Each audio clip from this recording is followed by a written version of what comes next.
فأنا ناصح لإخواني بالصدع بالحق تبيض وجوههم. السكوت في مسألة الحزبية يضرها، فاصدع بما تؤمر وأعرض عن المشركين. سلامي على دماج ورجالها والشيخ يحيى ودار العلم يا سعد بانيها. Bismillahirrahmanirrahim. Alhamdulillahirabbil alamin. Wassalatu wassalamu ala rasulihil amin. Wa ala alihi wa ashabihi wa man tabi'ahum bi ihsanin ila yaumiddin. Amma ba'd. Telah dibaca tadi hadis yang kita ambil pada pertemuan yang lalu,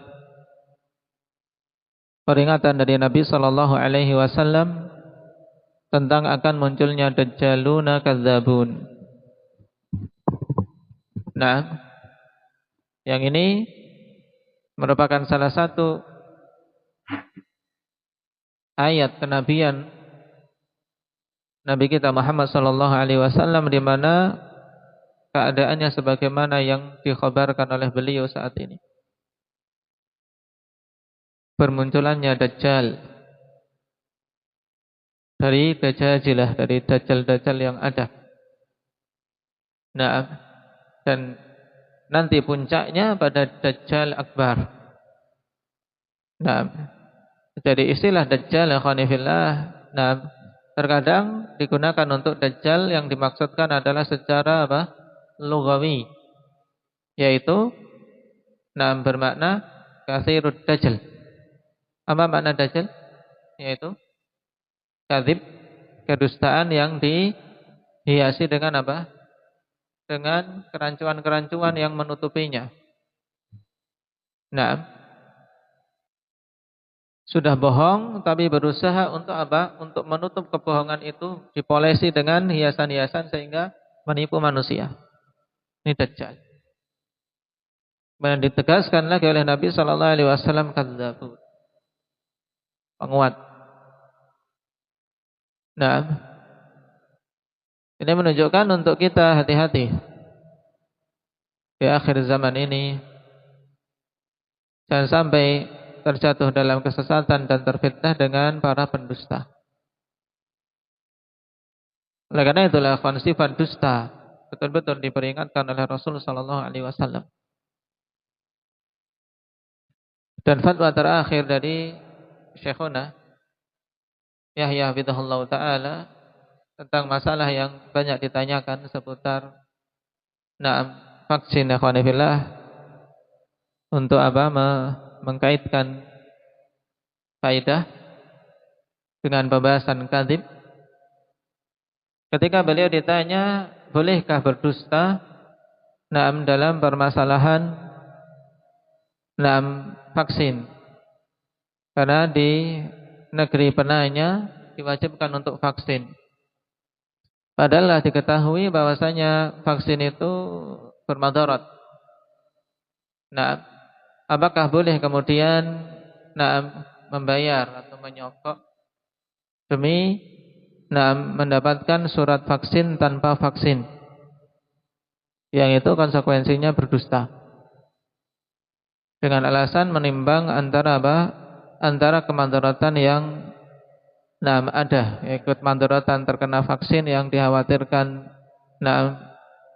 merusak tubuh atau bermandarat pada tubuh kita. Demikian pula mandarat yang berikutnya adalah mandarat dari dusta. Dua kemandaratan.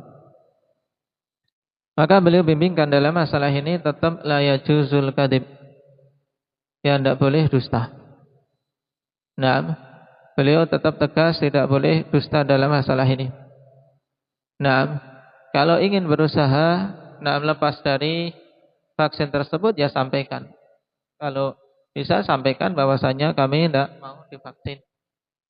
Nah, kalau memang tidak bisa, harus divaksin dan tetap tidak mau divaksin, beliau sarankan untuk apa? Ya, pergi ke negeri lain yang diperbolehkan tidak vaksin.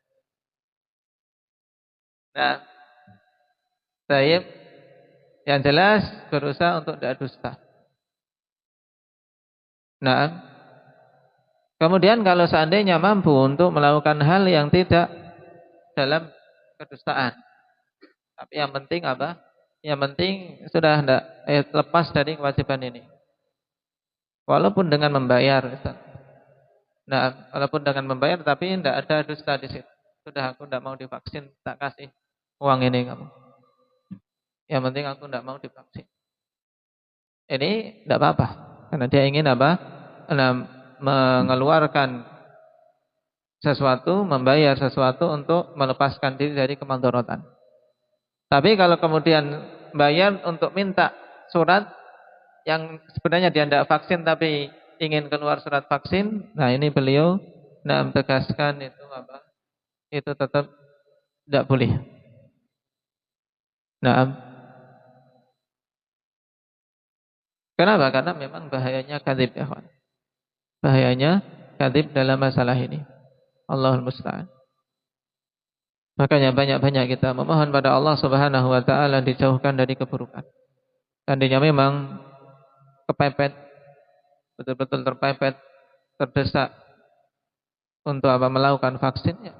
Nah, banyak-banyak mohon pada Allah agar dijauhkan dari dorornya.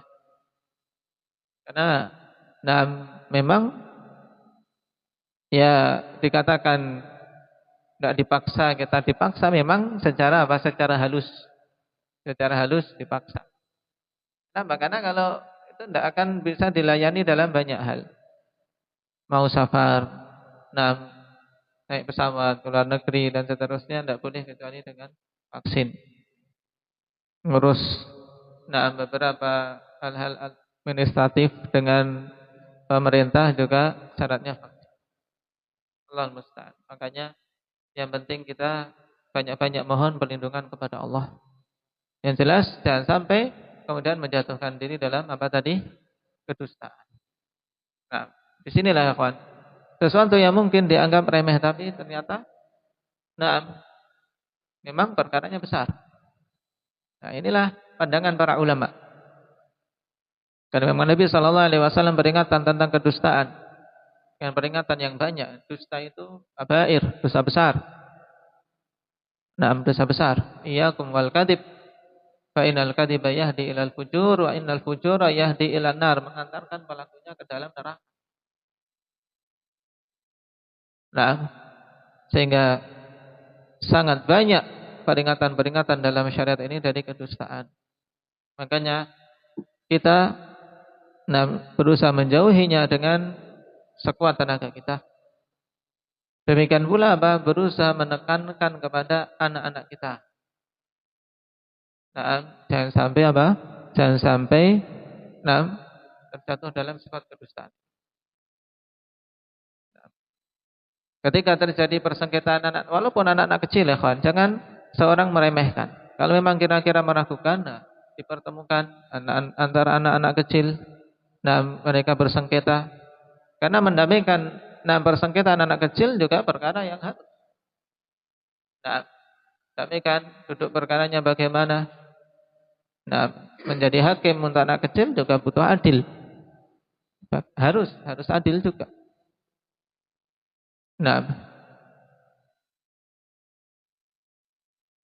Bukan kemudian anak kecil nanti tidak ini juga mereka akan ini sendiri. Kalau sudah ada kedustaan ini dan itu, segera usahakan untuk perbaiki, dinasihati. Nasallallahu taufiq. Sekarang kita masuk pada hadis berikutnya yang masih sama, ikhwan. Berhubungan dengan peringatan Rasulullah sallallahu alaihi wasallam seputar seputar kadzib dan seputar mengambil dari para pendusta.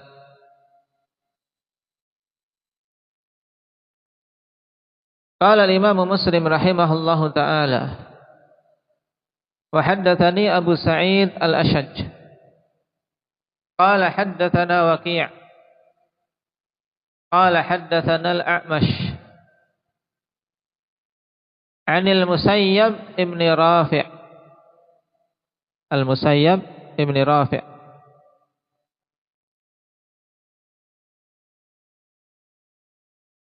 An Amir ibn Abadah qala Abdullah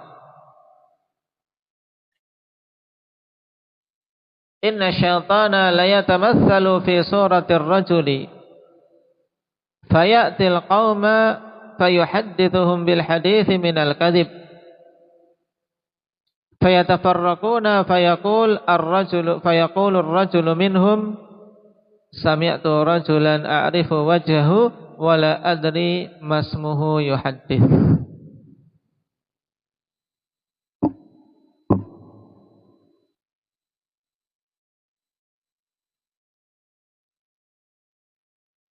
Baik. Perhatikan sanad ini. Yang pertama Abu Sa'id Al-Ashaj, Abdullah namanya, Abdullah bin Sa'id Ibn Husain Al-Kindi Al-Kufi, salah seorang guru dari Imam Muslim rahimahullah ta'ala, seorang yang thiqah.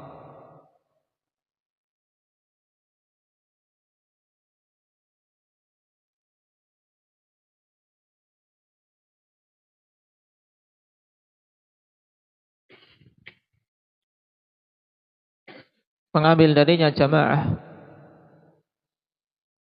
Ketika dikatakan jamaah maksud Imam Muslim, Imam Bukhari dan Ahlu Sunan.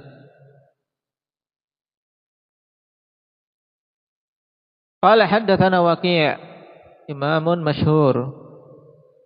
Nah, dikenal petuah beliau kepada siapa? Berhubungan dengan masalah menuntut ilmu. Indah Umar kepada Imam Syafi'i rahimahullah ta'ala. Apa itu?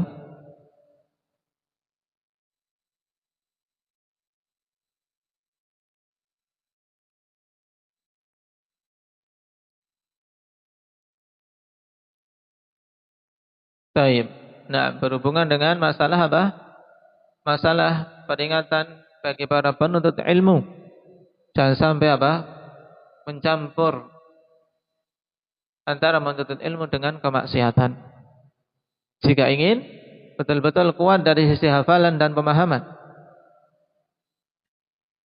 Nah, Imam Syafi'i rahimahullah ta'ala mengatakan dalam syair beliau yang masyhur, syakautu ila waqi'a su'a hifdhi fa arsyadani ila tarkil ma'asi fa akhbarani bi anna al-ilma nurun fa nurullahi la yu'ta li'asi. Aku mengeluhkan kepada Imam Waqi' tentang buruknya hafalanku. Imam Syafi'i ikhwan mengeluhkan tentang buruknya hafalan. Dan tentunya seburuk-buruk hafalan Syafi'i mungkin sebaik-baik kondisi kita menghafal. Ya, mereka para salaf terkadang ada sesuatu yang sulit saja misalnya, itu langsung mengecek diri ya, aku kok tiba-tiba hafalannya sedikit kurang kuat ini.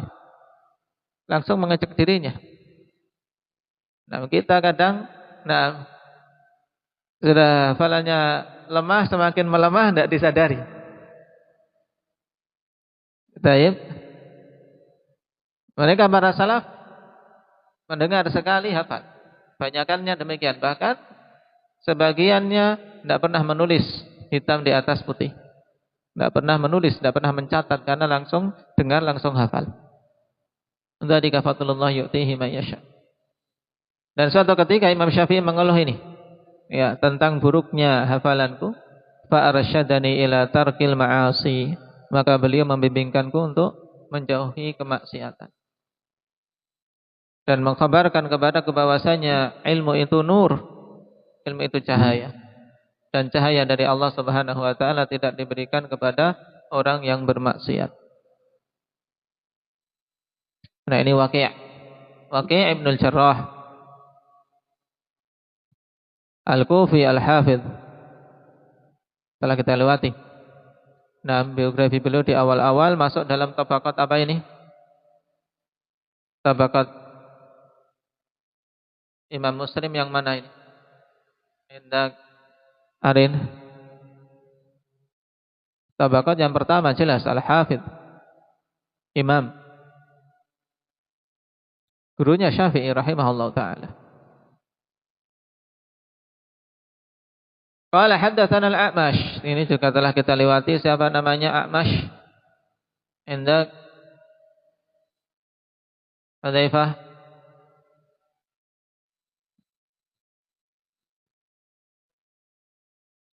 Sulaiman bin Mihran Al-Kufi juga Hafidh. Wara juga apa? Qari. Telah kita lewati biografinya. Nah, ketika muqaddimah Imam Muslim membandingkan antara para a'immah dari tabaqat yang pertama. Anil Musayyab ibni Rafi' dari Musayyab ibni Rafi'. Nah, ini juga Kufi ya kawan, al-a'ma. Nah, seorang yang buta. Seorang tabi'in meriwayatkan dari beberapa sahabat. Dan faedah bagus berhubungan dengan Musayyab ibn Rafi' ikhwan dari Ibnu Ma'in. Nah, kata Ibnu Ma'in, lam yasma' min ahadin minas sahabah illa minal Bara' wa Abi Iyas Amir ibni Abadah. Nah, ini nas seperti ini dari Imam Jarh wa Ta'dil Yahya bin Ma'in. Diingat-ingat ikhwan. Berhubungan dengan siapa? Perawi Musayyab ibni Rafi'. Kalau seorang memiliki takrib, ditambahkan dalam biografi dia kalau belum ada catatan kakinya. Perkataan Ibnu Ma'in bahwasanya apa? Dia tidak mendengar dari seorang pun dari kalangan sahabat kecuali dari Bara' ibn al-Azib dan dari Abi Iyas Amir bin Abadah. Dari dua orang. Adapun Bara' ibn Azib jelas dia sahabi. Dan berkata Ibnu Ma'in di sini ikhwan, Abi Iyas Amir bin Abadah ini faidah. Bahwasanya berarti di sisi Ibnu Ma'in Abi Iyas termasuk apa? Termasuk apa? Sahabi.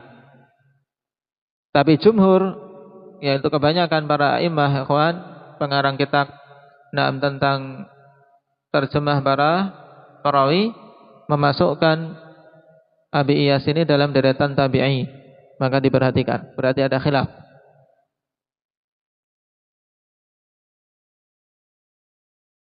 Taib. Seorang imam yang dikenal dengan ibadahnya ikhwan juga kedekatannya dengan Al-Quran. Diriwayatkan oleh Al-Awwam Ibnu Hausyab, kana al-Musayyab yakhtimul Quran fi kulli thalath. Adalah Musayyab Ibnu Rafi' ini ya mengkhatamkan Al-Quran pada setiap 3 hari. Dzalika fadlullah yu'tihi may yasha. Ketika Al-Quran begitu apa? Begitu terasa apa? Terasa ringan di hati-hati kita. Sehingga membacanya menjadikan seseorang terus-menerus ingin meneruskan dan melanjutkan. Bukan karena keterpaksaan, bukan karena suatu beban, tapi kebutuhan. Kebutuhan untuk membaca Al-Quran itu harus ada, ikhwan. Kebutuhan untuk membaca Al-Quran harus ditekankan dalam diri kita.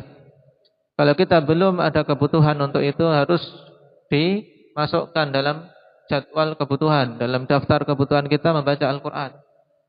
Ya, dari kebutuhan seorang Muslim, terlebih lagi seorang Sunni Salafi, dalam setiap harinya kebutuhan pokoknya diantaranya Al-Quran.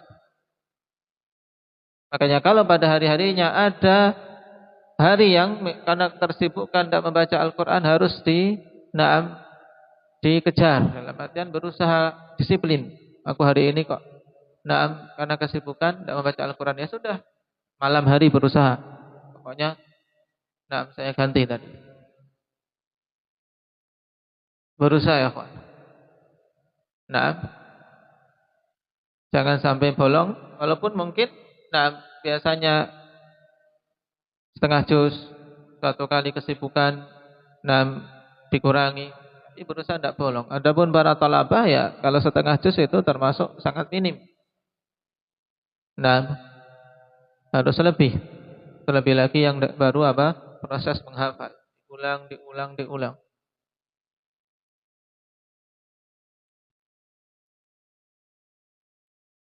Kemudian berhubungan dengan musayyab ini, kita baca musayyab atau musayyib. Ada faedah dari Imam As-Suyuti, ya ikhwan. Dalam Alfiyah beliau, kullu musayyabin fabil fathi siwa Abi Sa'idin fadil wajhaini hawa.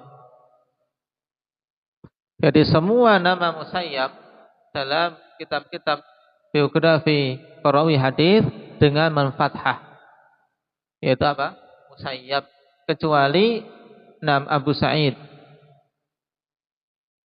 Abinya Sa'id yaitu Sa'id ibnil Musayyab dan Sa'id ibnil Musayyib. Ya, siwa Abi Sa'idin fali wajhaini hawa. Maka itu ada dua cara yang diperselisihkan oleh para ulama. Insyaallah kita bahas pada tempatnya ketika bertemu dengan dengan Sa'id ibnil Musayyib atau ibnil Musayyab. Tapi faedahnya yang perlu ditekankan di sini yaitu selain beliau maka tidak ada khilaf bahwasanya di fathah musayyab.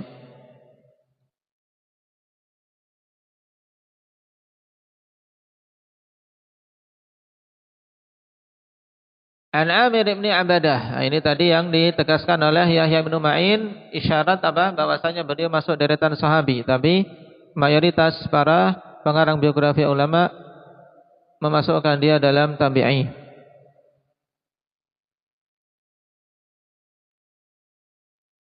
Di antaranya yang juga memasukkan dalam deretan sahabat, akhwan.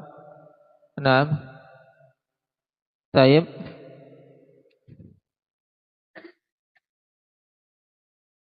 Ibnu Abdul Bar rahimahullah ta'ala. Beliau sebutkan Abu Iyas ini dalam deretan sahabat.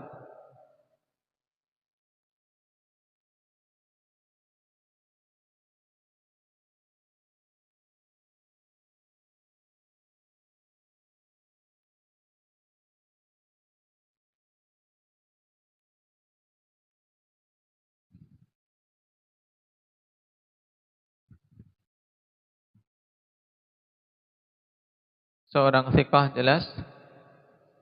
Qala Abdullah, beliau mengatakan, Abdullah telah mengatakan, dan Abdullah yang dimaksud di sini Abdullah bin Mas'ud radhiyallahu anhu.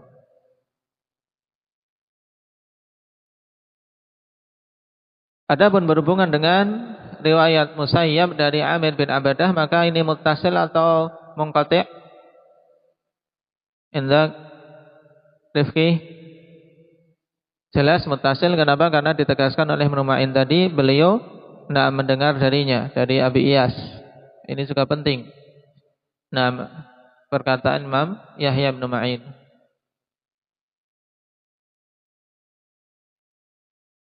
Abdullah bin Mas'ud mengatakan, inna syaitan la yatamatsalu fi suratir rajul. Sungguhnya syaitan akan menyerupai dalam bentuk seorang laki-laki. Taib.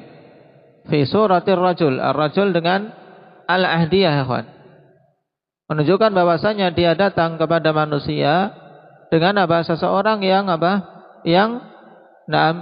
sudah familiar di kalangan mereka. Taib.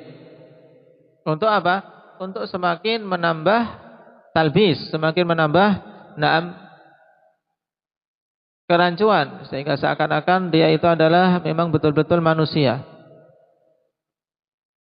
Sebab kalau syaitan datang dalam bentuk yang tidak dikenal, maka manusia tidak akan mendengarnya. Baik. Fayatil qauma fayuhaddithuhum bil hadithi minal kadhib. kemudian dia mendatangi kaum tersebut, menyampaikan kepada mereka suatu hadis ya yang berupa kedustaan. Nah, fayuhaddithuhum bil hadithi minal kadhib, min di sini ikhwan. Naam, wallahu taala alam, diungkapkan oleh Abdullah bin Mas'ud sebagai isyarat bahwasanya ya terkadang hadisnya benar. Untuk apa? Untuk semakin menambah apa? Menambah upaya untuk mempermudah menipu. Dan ini harus kita pahami. Tidak kemudian seorang menipu itu semuanya bohong. Tidak. Nah, kalau semuanya bohong, tentunya sejak awal mesti akan ditolak. Dia akan mendatangkan sesuatu yang benar, yang benar, yang benar. Kemudian setelah dapat kesempatan mendapatkan hati, nah dipercaya perkataannya, dia akan keluarkan tipuan-tipuannya. Dan ini hampir keseluruhan ahli batil. Ahli batil akan mendatangi manusia untuk memasukkan kebatilannya, dihiasi dengan apa? Dengan sesuatu yang menyerupai al-haq. Untuk mengelabui manusia. Fayatafarraquna fayaqulu ar-rajulu minhum sami'tu rajulan a'rifu wajhah wa la adri masmuh. Nah, kemudian mereka itu setelah berpisah, ya, bubar majelis penyampaian hadis dari syaitan yang menyerupai laki-laki itu. Kemudian salah seorang dari mereka mengatakan, aku mendengar seorang laki-laki yang aku mengenal wajahnya, yaitu wajahnya familiar. Wajahnya wajah yang dikenal, tapi aku tidak mengetahui siapa namanya. Yuhaddits, yang dia menyampaikan hadis. Atau fayaqulu ar-rajulu minhum sami'tu rajulan a'rifu wajhahu wa la adri masmuh. Naam, yuhaddits. Sifat, ya kan? Karena apa? Datang setelah rajulan. Jadi aku mendengar dari seorang laki-laki yang aku kenal wajahnya, tapi aku tidak tahu siapa namanya yang dia menyampaikan hadis. Nah, ini asal dari Abdullah bin Mas'ud radhiyallahu anhu. Padanya akhwani fillah menunjukkan padanya tahdzir minar riwayah 'anil majhulin wal du'afa. Jadi kalau tidak dikenal, ya jangan diterima dulu. Majhul. Ini kan tidak tahu siapa. Walaupun jelas itu manusia ya wajahnya familiar. Nah, tapi tidak tahu siapa namanya. Ya, ini sisi pendalilan Imam Muslim dibawakan di sini, akhwan, untuk bab yang sedang kita bahas, yaitu apa padanya tahdzir minar riwayah 'anil majhulin wa du'afa. Peringatan dari meriwayatkan dari orang-orang yang majhul dan orang-orang yang lemah. Wajib untuk seorang hati-hati dari sisi ini. Harus dalam mengambil riwayat itu dia betul-betul tahu, akhwan, tahu orangnya, tahu kondisinya, tahu adalahnya, baik secara zahir maupun batin. Dalam artian dia diketahui orang yang jujur dan diketahui memang orang yang kuat dalam menghafal. Kemudian permasalahan berikutnya berhubungan dengan asar ini. Asar ini mauquf dari Abdullah bin Mas'ud, tapi lahu hukmur rafa'. Memiliki hukum marfu'. Kenapa? Karena yang seperti itu tidak akan mungkin dikatakan oleh Abdullah bin Mas'ud dengan ra'yinya, dengan pemikirannya. Nah, dan merupakan perkara yang telah kita lewati dalam ilmu mustalah. Apabila seorang sahabi yang tidak dikenal mengambil dari Israiliyat, menyampaikan berita-berita tentang sesuatu yang akan datang atau perkara-perkara gaib yang tidak mungkin dikatakan dengan akal pikiran, maka itu dihukumi hukum marfu'. Kenapa? Karena tidak boleh ijtihad dalam masalah seperti itu. Khabar seperti ini tidak akan diambil kecuali dari Nabi sallallahu alaihi wasallam. Nah, jadi ada dua syarat di sini untuk asar mauquf dari seorang sahabi dihukumi marfu'. Apa yang pertama syaratnya? An yakuna mimma la majala fihi lirra'i. Syarat yang pertama bahwasanya apa yang dikatakan itu bukan perkara-perkara yang padanya kelonggaran untuk apa? Untuk memunculkan dari pikiran sendiri.